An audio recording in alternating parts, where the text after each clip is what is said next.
So last week we spoke about stories of the resurrection, and last week I gave you a little bit of a summary of the events after the resurrection, all of them together.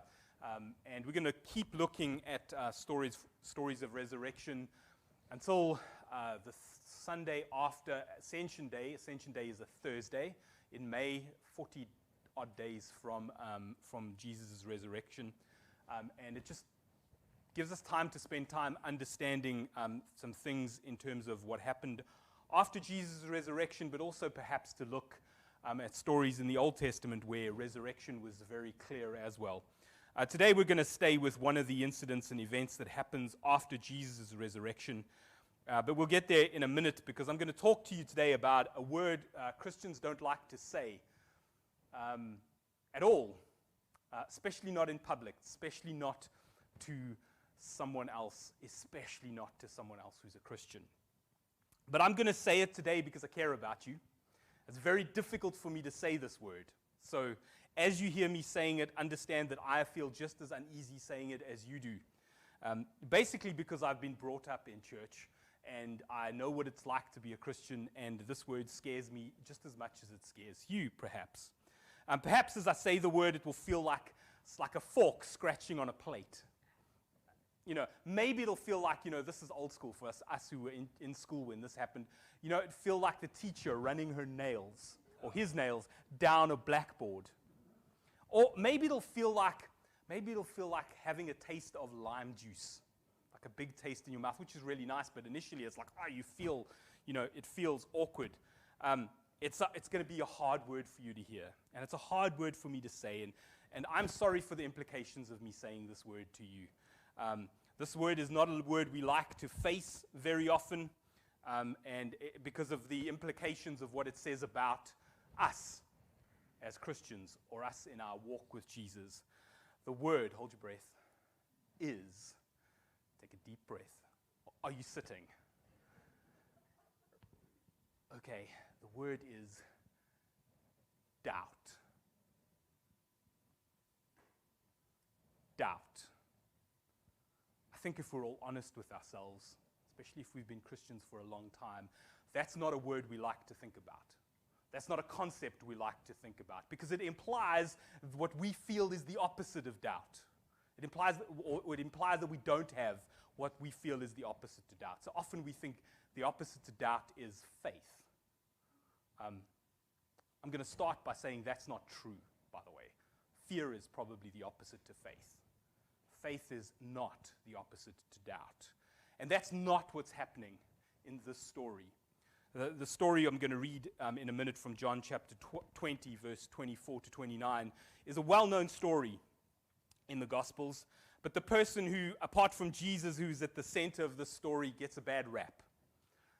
In fact, you could go to anyone, anywhere, in the Western world, really, and even if they weren't a Christian, if you said to them this person's name and you added the adjective, or is it an adjective that you call before someone's name to describe them? If you said, do you understand the concept of doubting Thomas? They would understand it. They would get it. In fact, that's probably the worst label anyone's ever been given. Because if you know anything in the Gospels about Thomas, he's not someone who needs to be labeled as someone who's doubting necessarily or doesn't believe. Because when we say doubting, we say you don't believe. And so I'm going to read the passage to you, and then we're just going to spend some time looking at some things I want us to focus on. John chapter 20, verse 24 to 29. One of the disciples, Thomas, nicknamed the twin, was not with the others when Jesus came. So if you just to catch you up, the first time Jesus appears to all the disciples together, Thomas is the only one that's not there. We're not told why he's not there. Could have been a very practical reason. Maybe he was sick. Maybe he couldn't find the hiding place that they were all hiding in, because that's where they were. Maybe he's the one who went out for food. Maybe they needed milk and bread, and Thomas got the job, and he wasn't there. Maybe he just didn't want to be near the other guys at that point. We could imagine whatever about that, but the fact is, he wasn't there. And they told him, "We have seen the Lord." But he replied, "I won't believe unless I see the nail wounds in his hands, put my fingers into them, and place my hand into the wound in his side. So what is he saying? I want to touch, I want to feel, I want to see, I want to experience before I believe. That's what he's saying. 8 days later, notice that, that's really, really important. So over a week later, the disciples were all together again, and this time Thomas was with them. They didn't send him for milk, they probably said, "You've got to stay." The doors were locked, but suddenly, as before, so just as the time before, Jesus was standing amongst them. "Peace be with you," he said. And then he said to Thomas, "Put your finger here and look at my hands. Put your hand into the wound on my side. Believe, stop not believing." Thomas exclaimed, "My Lord and my God." And then Jesus told him, "You believe because you have seen. Blessed are those who believe without seeing me." Perhaps doubt is such a bad word, isn't such a bad word for us, actually. And that's what I want us to think about. From this encounter with Jesus and Thomas, it's clear that there's more going on around this concept of doubt than we would have imagined. And I just want to look at a few things. The first thing I want to look at is Thomas's doubt is not unique. He's not in it by himself. You can just go to the Psalms to see that. We'll pick one out. Psalm 13 says this: "Long enough, God, you've ignored me long enough. I've looked at the back of your head long enough. Long enough, I've carried this ton of trouble, lived with an ache full of pain, a stomach full of pain. Long enough, my arrogant enemies have looked down their noses at me. Take a look at me, God, my God. I want you to look. I want to look life in the eye, so no enemy can get the best of me or laugh when I fall on my face. I've thrown myself headlong into your arms. I'm celebrating your rescue. I'm singing at the top of my lungs. I'm full of answered prayers." That's Psalm 13. But if you look at the Psalms, often that's how they start. Enough, God, long enough. I've waited long enough. Where are you, God? They're dripping with this concept of doubt. They're dripping with asking questions of God.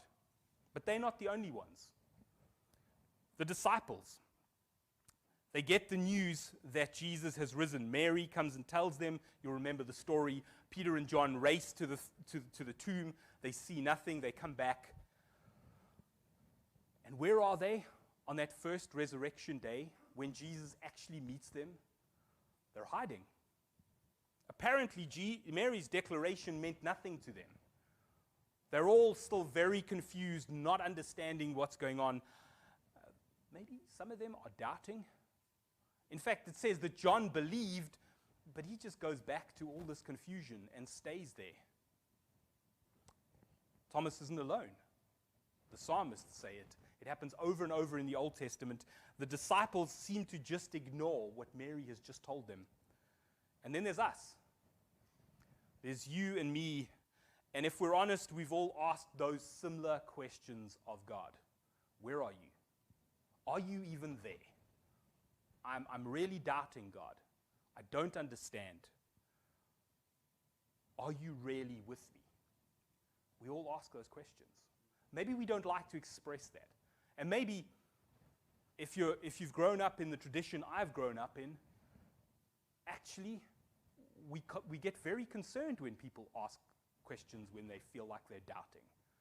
And we tell them, shh, don't do that. Or it feels like people are going to say that. But that's not what happens in the story. Because Thomas isn't alone in his doubt. The disciples were, the psalmists were, the prophets were. We are. It's not something that's unique to him. But he gets the title of Doubting Thomas. The right response to doubt isn't to shove it down and deny that it exists as some sort of sign of unshakable faith. The right response is to look and understand that this is something we're in good company about. We're not alone. Because Thomas is not alone in his doubt, neither are we. The second thing, Thomas's doubt isn't special.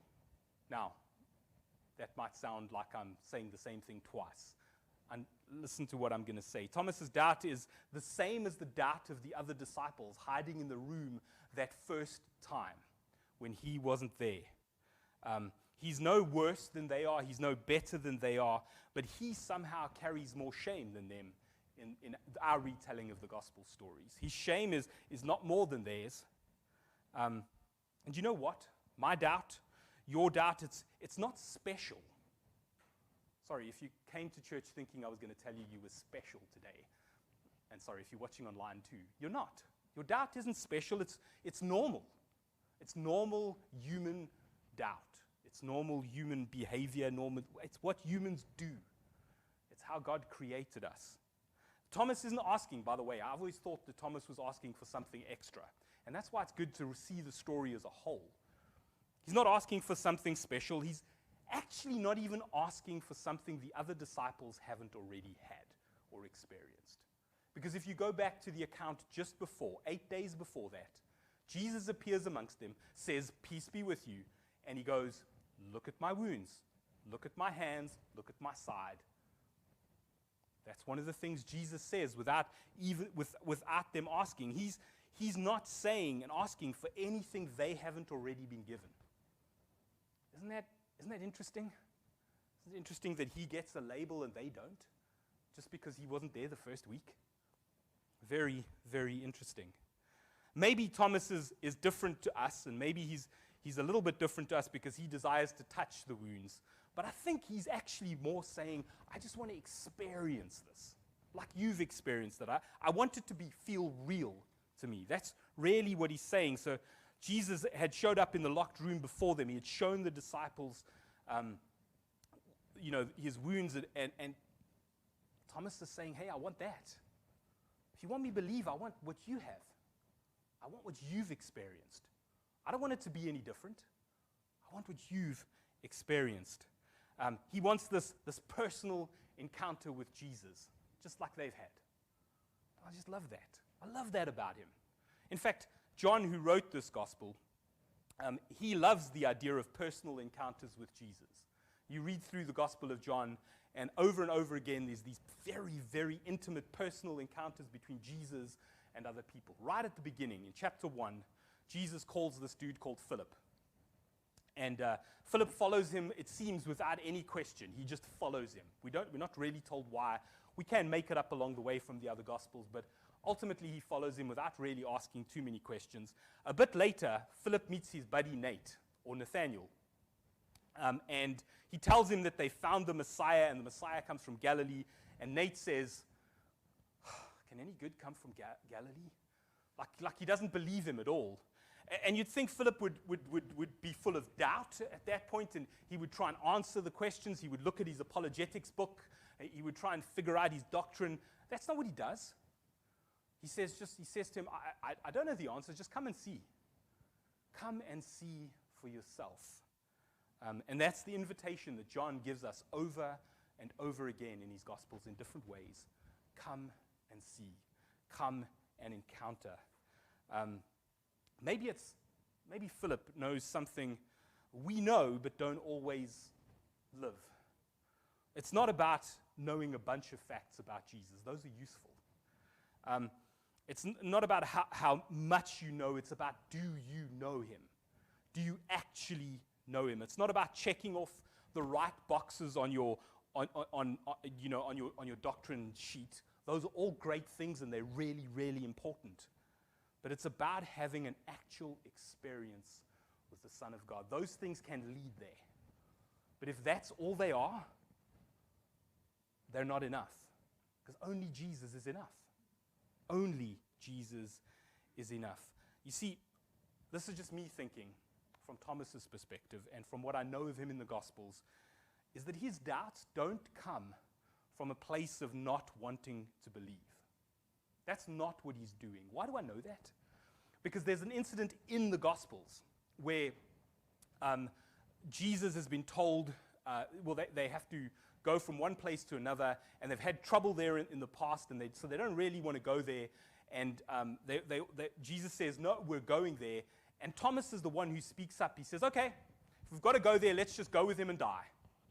He's prepared to die for Jesus even at that point. Even though he disagrees with what Jesus is saying, he's prepared to go. So he's not someone who doesn't want to believe.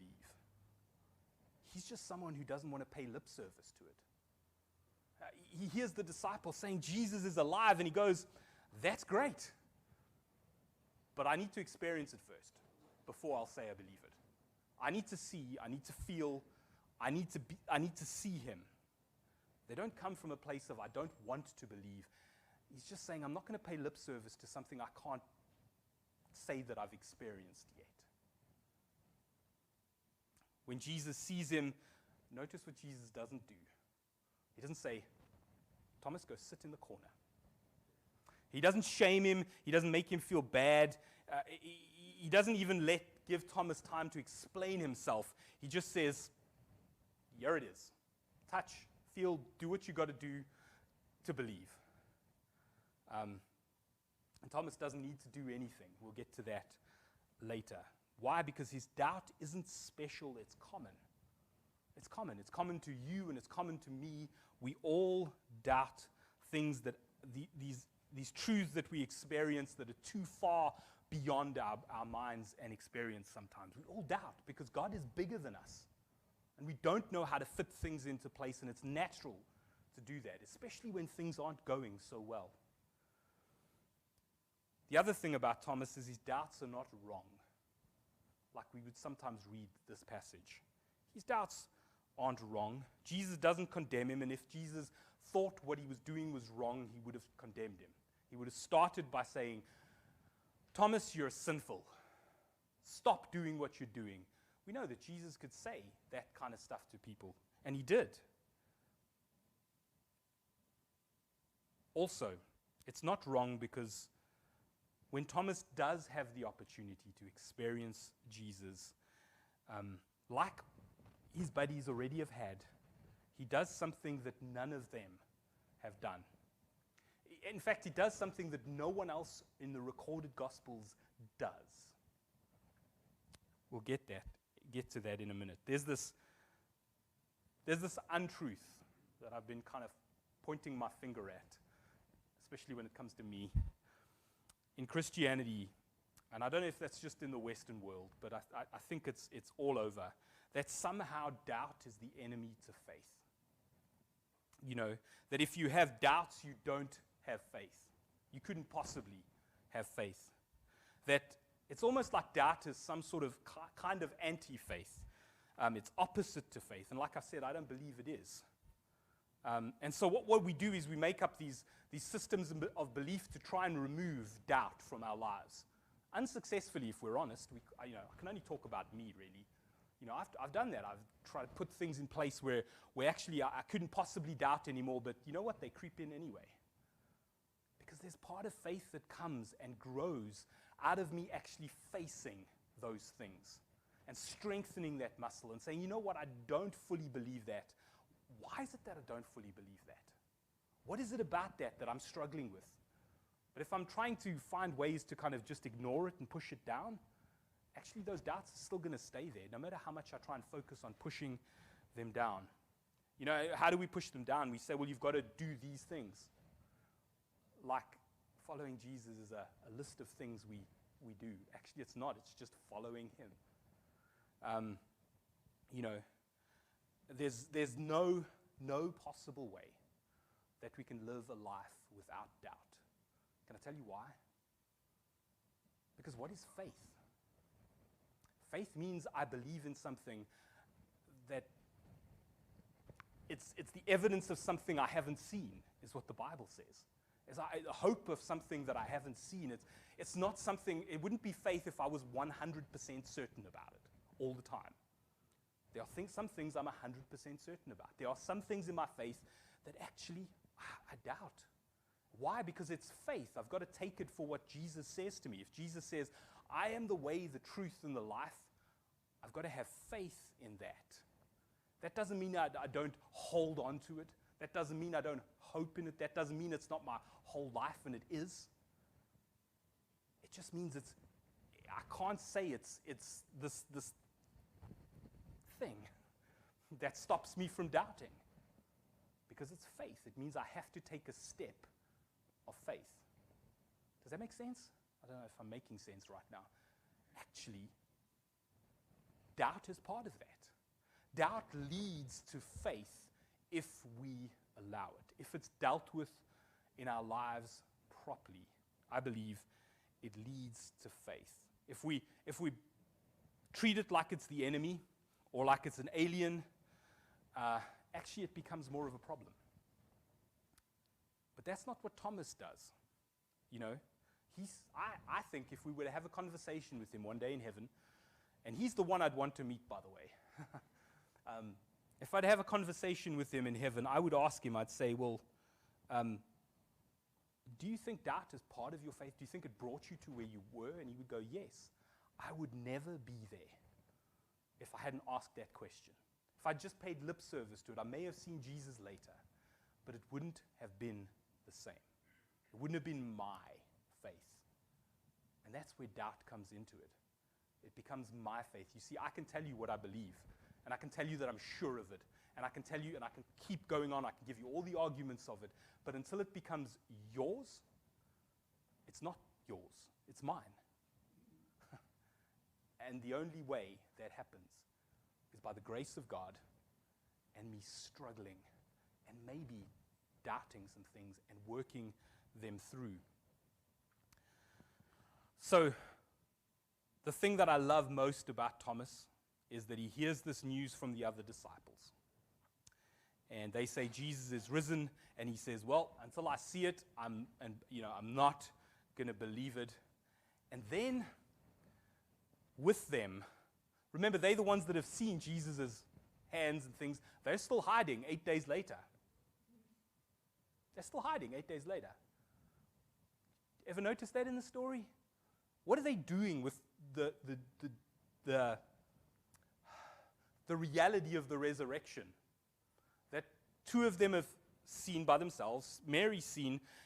They've all been in a group together. They're hiding in a little room. They're not waiting. Jesus hasn't told them to wait yet. Actually, Jesus said to them via Mary, go to Galilee and I'll meet you there. 8 days later, what are they doing? They're hiding in a room. Thomas has said, I'm not, until I see, feel, and believe, I won't believe. But note what he's doing. He doesn't believe yet. He hasn't seen Jesus. He stays. He stays in the room with them. He stays in the place where he's likely to hear from Jesus. He stays in the place where he's most likely to experience Jesus. He lives in his doubt. He faces his doubt. He says, I want what you guys have got.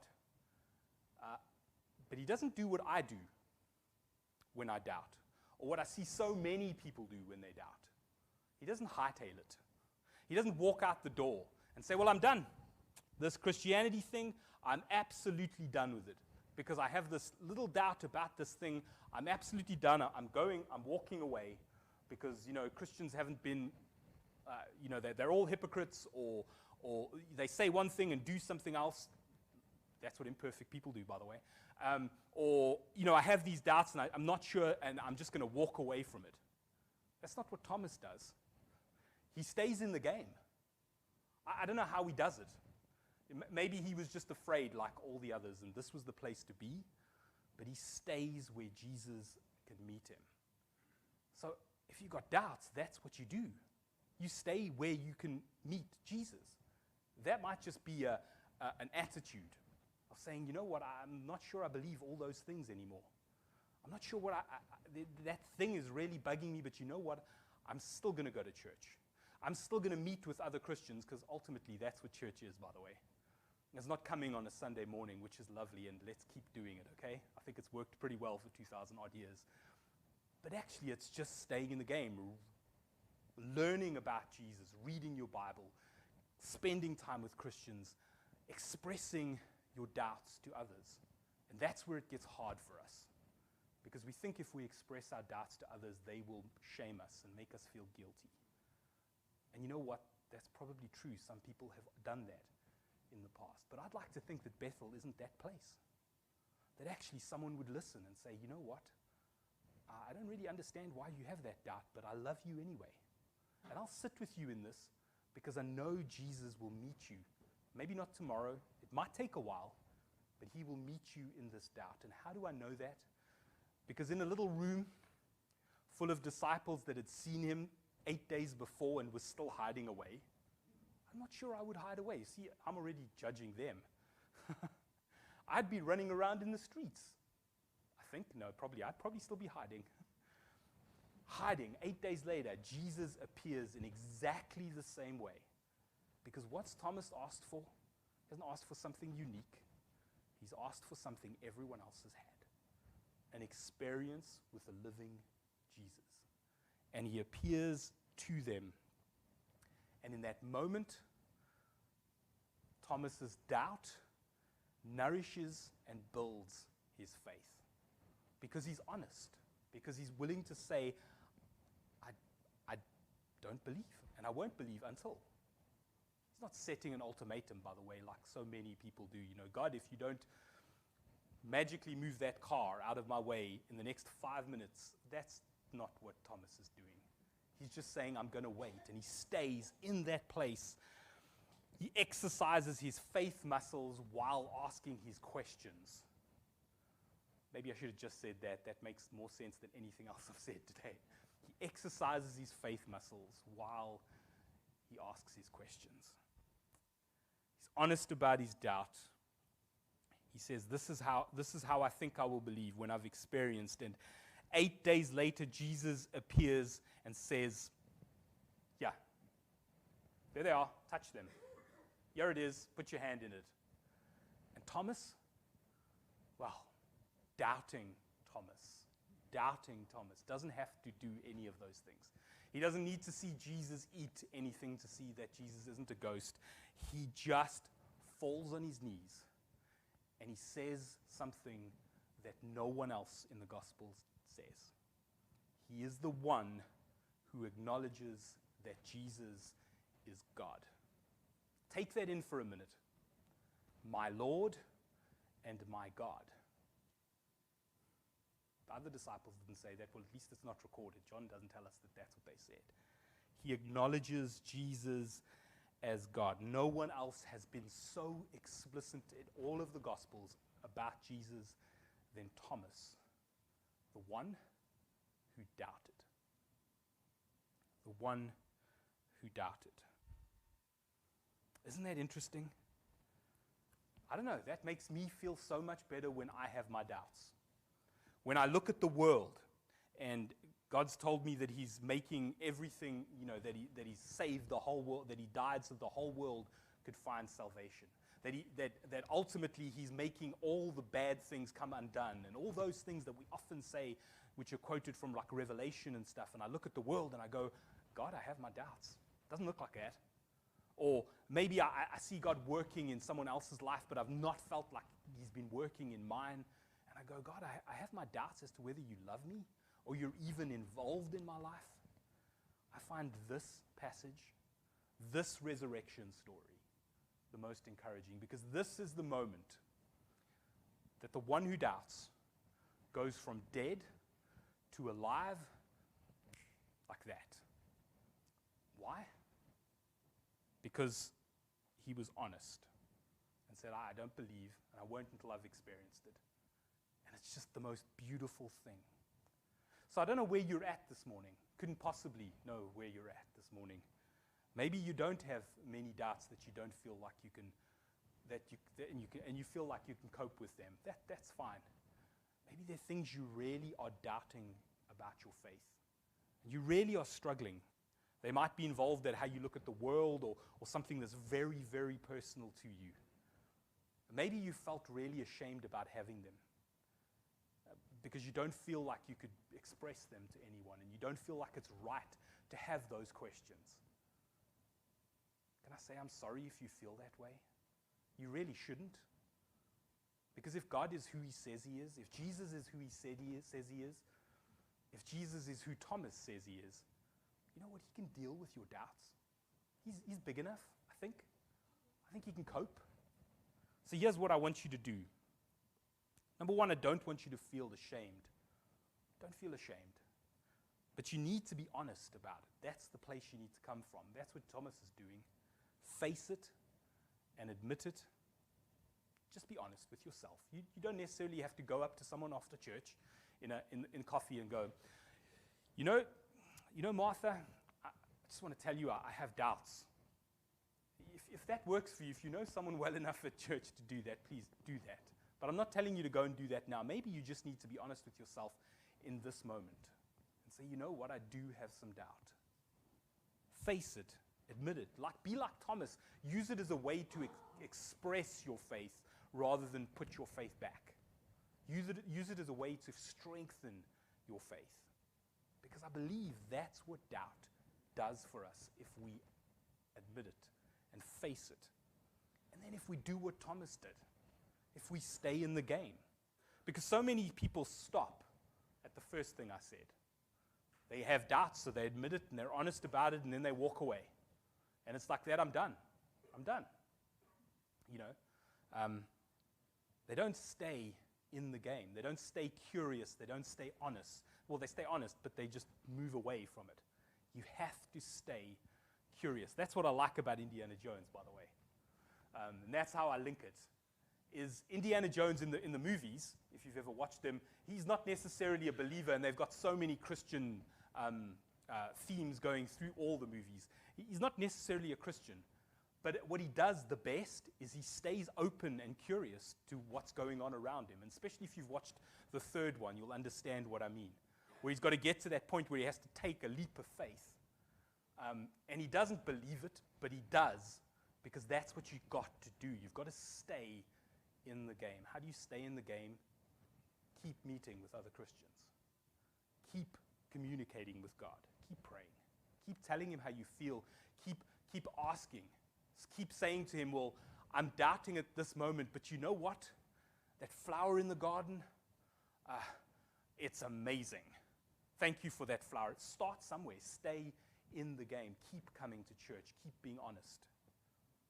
And then, like I said, looking at the flower and saying it's amazing, if that's all you can cope with, do that. But acknowledge the answers as they come, even if they're small. I've been a Christian about 45 years now. That dates me. And I will say this one thing for certain. It's the small steps. It's the small steps of faith and the small answers to prayer that accumulate, rather than us going, well, God, I want you to do the big thing. I want you to just appear, do what you did for Elijah. Send fire from heaven. Wouldn't that be great? It would be. It would be amazing. But that's not generally how God works. It's the small answers to prayer. It's the small steps forward. And sometimes when we doubt, the answers come in conversations we have with other people. In moments where someone will just say something and you go, well, sorry, what did you just say?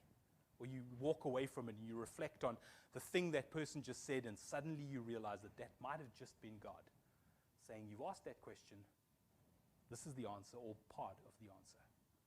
But you only know that if you're honest about it and you stay curious, meaning you stay in the game.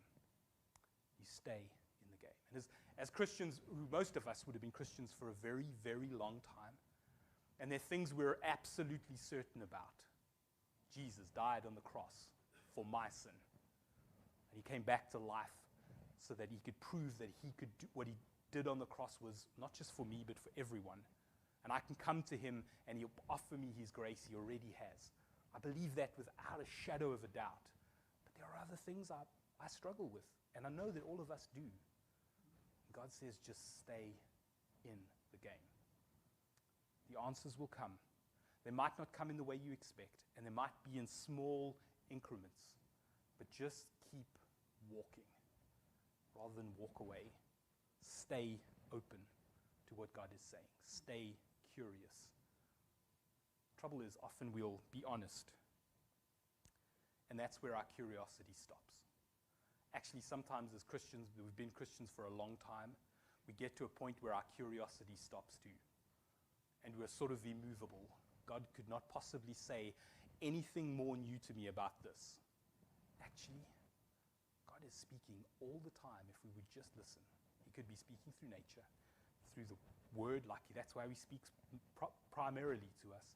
He could be speaking to us through each other, through the song we sing together. It's endless. Through an interaction with someone at the tea and coffee thing, to someone you've never met before, through something on TV, whatever God will use to speak to you if you just stay open to him. So I don't know where you are with your doubts. I'm almost done.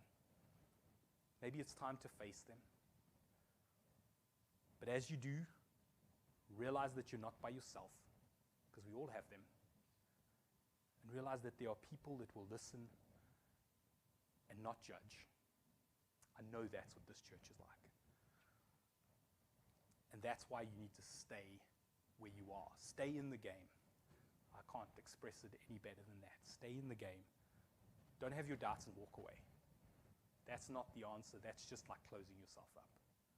And when the answers do come, acknowledge them. Acknowledge them and look for the small steps. Because that's how God works in most of our lives. Let's pray. Lord, thank you so much for this story in the Bible. Lord, what's clear is there are so many stories in the Bible where we see people acting with great moments of faith, taking these huge leaps. And Lord, if we're honest, sometimes that overwhelms us. We know that that's what we want, but it overwhelms us because we feel like we couldn't possibly do the same. And sometimes it makes us feel bad because we see and hear those things and we think to ourselves, well, I have my doubts about some things. How could I possibly have a lot of faith? But Lord, I pray that you would use our doubts to strengthen our faith rather than move us away. Help us to realize that doubt is part of faith. It's just a natural part of faith. And help us to find ways to express that to ourselves and others. And Lord, help us to find those that will walk with us through those doubts, Lord.